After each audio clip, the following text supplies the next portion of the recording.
Hello fam, welcome back to my channel. Thank you all for clicking on the link to watch this video. Thanks to everyone who has subscribed to my channel.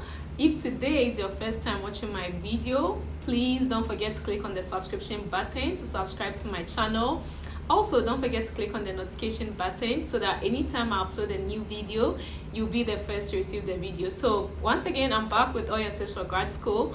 My name is Barikisu and I'm a PhD student at Michigan State University in the US. I'm originally from Ghana, so I'm also an international student here in the US. So today's video is to just share tips with new international students regarding things to do before you start classes. And these are very important things that you have to do before classes start. Also, I plan on sharing several tips with you as you go through the system as a new student in the US. So I did my master's here in the US, so I have some experiences. So I'll be sharing all those tips with you, how to write essays, how to read for your classes and all those stuff. So please subscribe to my channel so that you receive all this juicy information. Anyways, back to the main point for today. So I'll be sharing 7 tips with you and I'll go through them. So the first one is to check in at the international student office. So the first thing you have to do when you arrive in the US is to check in at the international office. So this is very important because the international office has to be aware that you've successfully arrived here in the US. So you have to go there with your I-20 and your passport. So your I-20 and your passport, you take it to the international student office and then you do your check-in. For some schools, you also get your student ID card from the international student office. For other schools, it's separate. Whatever it is, when you visit your international student office, they'll tell you what to do next and they'll let you know if you have to get your ID from their office or other offices. The next thing is to have a bank account. This is really important because you don't want to stay for long without getting paid, especially if you're a teaching assistant or a research assistant, right? And the only way the department or your professor can pay you, if you're a research assistant, is through your bank account. So please try to get your bank account. Like, that should be the second thing you should do. Get a bank account because it will also make your hiring process faster. Since when you go to the office to start your hiring process, they'll request for your bank account. So please, the next thing you should do is to create a bank account. The third thing is to complete your new hiring process in order to get your stipend early. So as I mentioned earlier, you have to do the hiring process. Usually, I think for the office, they'll request for your I-94, your passport, and I think they also request for your I-20. So when you are going to the office for your hiring process, these are some of the documents you should carry along. I mean, before you go, whoever is in charge, the HR will definitely tell you the documents to come along with. So when you go, please try to inquire where to complete your hiring process if you haven't received any email from the HR or whoever is responsible for your hiring process. So that should be the third thing you should do, completing your hiring process. Now, there are some schools that require that you come to the office with your social security. So if that's the case, then you might want to work on the social security process before going through some of the stages that I mentioned. The fourth thing is to apply for social security. So as I mentioned earlier, there are some schools that would ask you to apply for the social security before you complete your hiring process, but there are some schools that don't require that. I think for my department, for instance, at Michigan State University, some of my friends were able to complete their hiring process or at least start the process before they got their social security.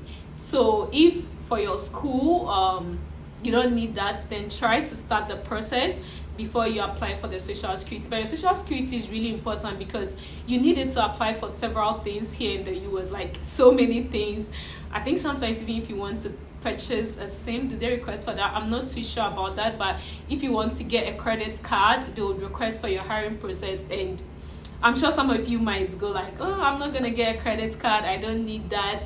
But in the US, you need to build a credit score. So everybody would advise you to get a credit card, at least one, just to build your credit score. So you need your social security card, number for stuff like that. So try as much as you can to get your social security number if you haven't started working on the process yet, or if you just arrived. It should be like the fourth step you should take.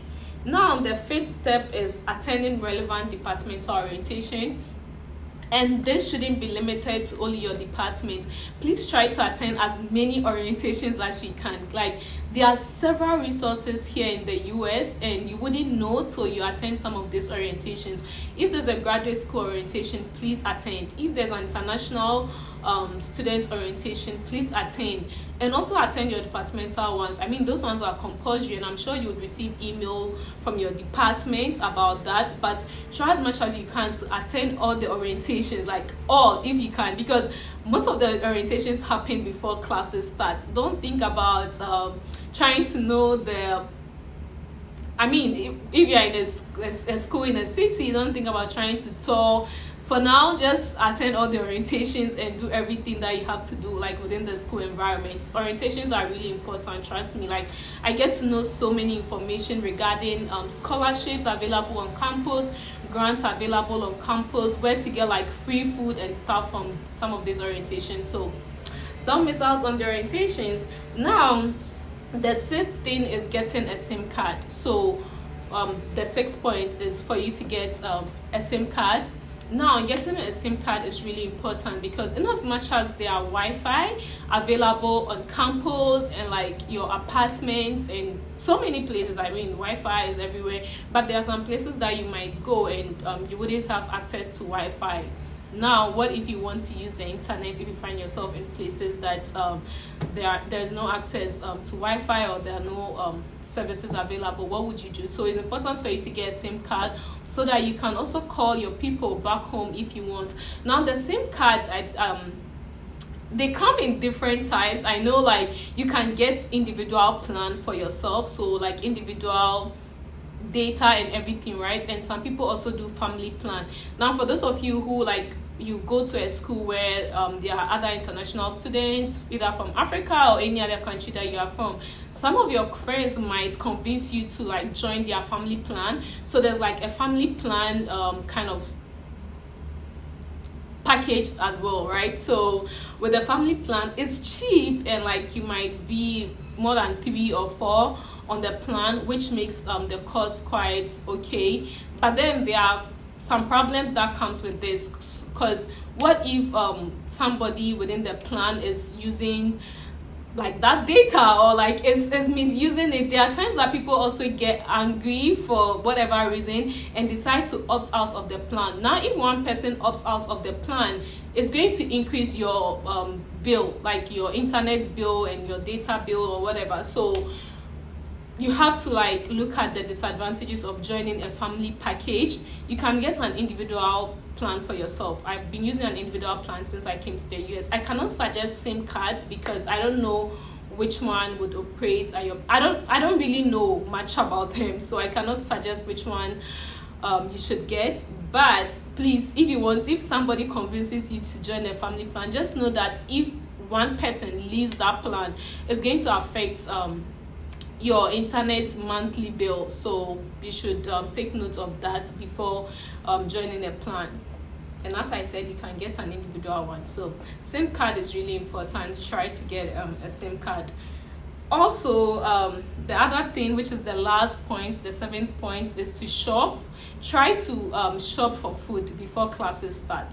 When classes start, it gets so busy. Like, school here in the US is really demanding. Almost every week you have homework, almost every week you have assignments, and they are not small assignments. Like, you always have essays to write. So try to shop for food, else you'll be forced to buy food. And as an international student, I would not advise you to rely on like outside food or to buying food every time. Please, if you can cook, try as much as you can.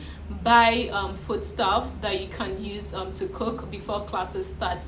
Even if you can't cook, please watch some YouTube videos to learn how to cook, because cooking saves you a lot of money. It saves you a lot of time, because if you cook anytime you are going to campus, you can carry food with you. There are microwaves in some libraries. In your office, I'm sure you'd have a microwave if you're a TA. So try to like buy food stuff and cook or like buy whatever you need. At least I usually cook for like that. I usually cook food that could last me for 3 weeks, sometimes even a month, but you can do 2 weeks or a week. At least get something stocked before classes start. Now this is just a bonus point, and I just want to advise you to be aware of scam calls. Some of my friends were victims of some of these scam calls. So there are people who would call you and tell you, oh, we need this, we need your social security number to do this, we need your details for this. Please be aware of it. If any call comes requesting for your social security number, don't give it out. Your social security number is like your life. Don't give it, don't share it with anyone, please. It's so personal. You should keep it to yourself. If anyone calls you to request for it, please don't give it out to them. Yeah, so just beware of scam calls. So basically, these are just the processes. 1, checking in at the International Student Office. 2, getting a bank account. 3, completing new hiring process in order to get your stipend. 4, applying for your social security number or card. 5, attending relevant departmental orientations or like other campus orientations. 6, getting a SIM card. And 7, shopping for like some of the food stuff and other important things that you would need before classes start. So these are just the 7 tips that I want to share with you. I mean, you don't really have to go according to how I numbered them. You can just do whichever one, but just make sure that you do these 7 things before classes start, because when classes start, things are going to get very, very busy, and some of the people who might be available to help you might get busy. So take advantage of like the people who are available now to help you in order to get all these things done before classes start. So that's it. I mean, if this video was helpful, or if you like this video, please click on the like button, and also please put something on the comment section and let me know which other topic you would like me to address as a new international student in the US. I wish you all the best. There are so many opportunities here in the US. I hope you take advantage of all these opportunities, and I hope you have a successful stay in the US. Thank you so much, and thank you for watching. I'll see you again next time. Bye.